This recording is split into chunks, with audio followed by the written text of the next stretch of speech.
आज पौर्णिमा आहे.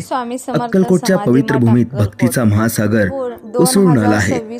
दुरून आलेले हजारो भक्त, डोळ्यात आशा, ओठांवर स्वामींचे नाव आणि हृदयात फक्त एकच आस, आज तरी स्वामींचे दर्शन घडू दे.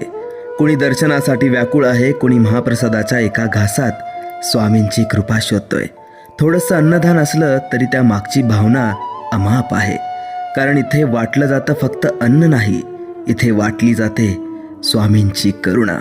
2026 मधली ही पहिली पौर्णिमा जणी स्वामी स्वतः भक्तांना म्हणत आहेत, या थकलेल्यांनो या, माझ्या चरणी विसावा घ्या. स्वामी भक्त हो, भक्ती, सेवा आणि कृपेचा अद्भुत संगम म्हणजे स्वामी.